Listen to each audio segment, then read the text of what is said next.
बोलो श्री रामायण मैया की जय। श्री हनुमान जी महाराज जी की जय। महाकवि तुलसीदास जी महाराज जी की जय। सनातन धर्म की जय। सबकी जय। गौ माता की जय। जय श्री रामायण मैया। श्री रामचंद्र भगवान की जय।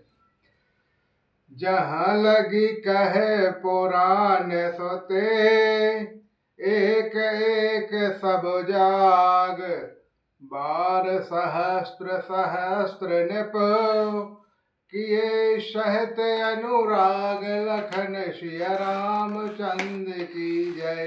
उमापति महादेव की जय। पवन सुत हनुमान की जय।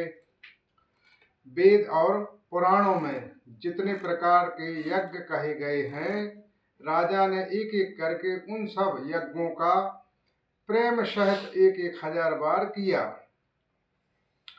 हृदय न कछु फल अनुसंधाना, मूप विवेक परम सुजाना। करहि जे धर्म करम मनुबाणी, वासुदेव अर्पित निप ज्ञानी। राजा हृदय में किसी फल की टोह कामना न थी। राजा बड़ा ही बुद्धिमान और ज्ञानी था। वह ज्ञानी राजा कर्म और मन और वाणी से जो कुछ भी धर्म करता था, सब भगवान वासुदेव के अर्पित करके करता था। चढ़ी बरबाजी बार एक राजा, मृग कर सब सहज समाजा। विंध्याचल गंभीर बन गयहु, मृग पुनीत बहु मारत भयहु। एक बार वह राजा एक अच्छे घोड़े पर सवार होकर शिकार का सब सामान सजाकर विंध्याचल के घने जंगलों में गया और वहां उसने बहुत से उत्तम उत्तम हिरण मारे। पैरत बेपेन निप सीख बराहु, जनु बर दे रहु ससी ग्रस राहु। बड़ बधु नाही समात मुख माही, मनहु क्रोध बस उगलत नाही। राजा ने वन में फिरते हुए एक सुअर को देखा। दांतों के कारण वह ऐसा दिख पड़ता था मानो चंद्रमा को ग्रस कर मुंह में पकड़कर राहु वन में आ छिपा हो। चंद्रमा बड़ा होने से उसके मुंह में समाता नहीं था और मानो क्रोधवश वह भी उसे उगलता नहीं है। कोल कराल दसानन छवि गाही, तनु विशाल पीवर अधिकाही। घुरु घुरात है और पाए, चकत बिलोकत कान उठाए। यह तो सुअर के भयानक दांतों की शोभा कही गई। इधर उसका शरीर भी बहुत विशाल और मोटा था। घोड़े की आहट पाकर वह घुरघुराता हुआ कान उठाए चौकन्ना होकर देख रहा था।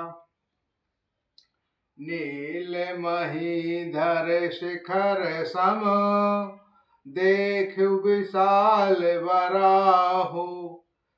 चपर चले हृदय सुकट कृप निप, हाँ कि न होए निभाउ। लखन सिया रामचंद्र की जय।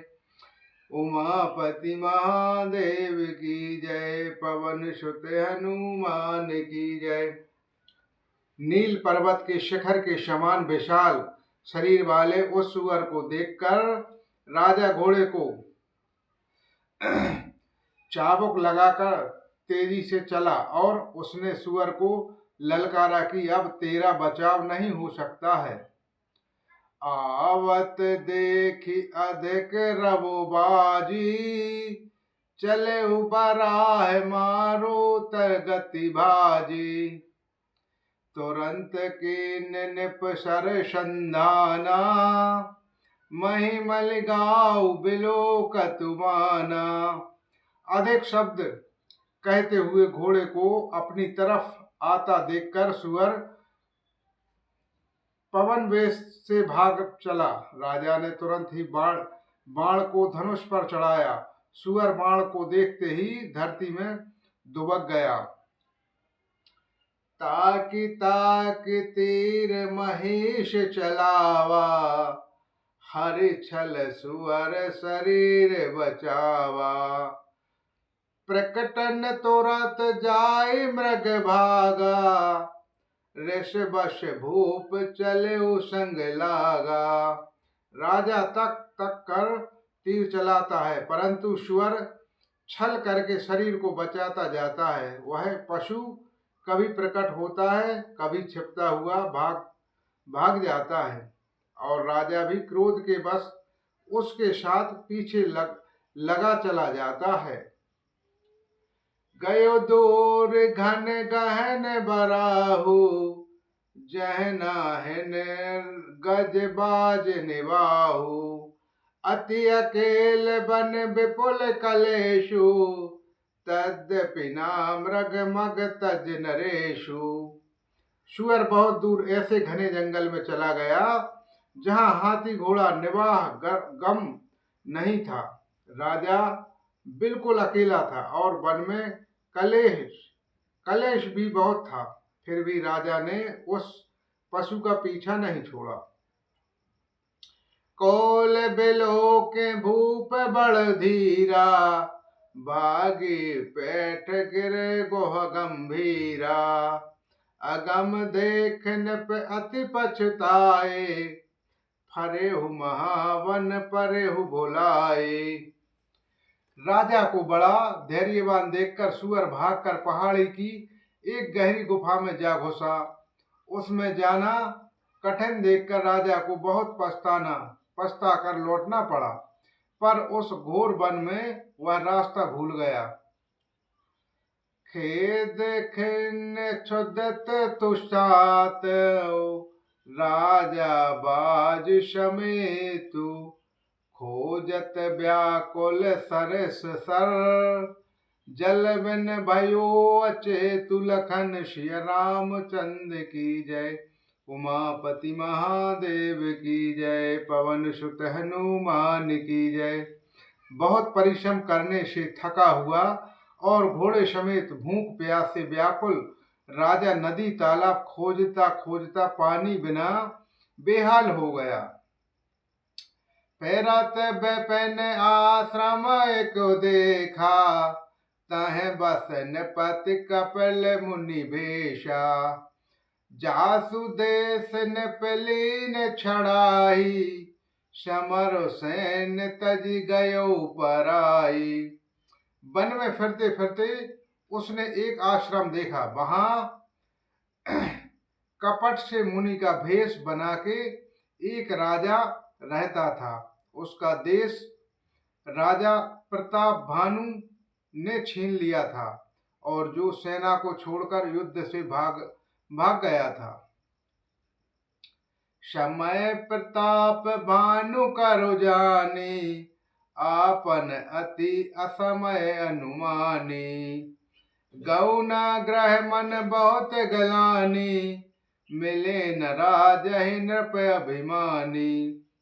भानु प्रताप का समय अच्छे दिन जानकर और अपना कुशमय बुरे दिन अनुमान कर उसने मन में बड़ी गिलानी हुई, जिससे वह ना तो घर गया और न अभिमानी होने के कारण राजा भानु प्रताप से ही मेल किया। ऋषि और मारे अंकज में राजा, बेपन बसु तामस के साजा।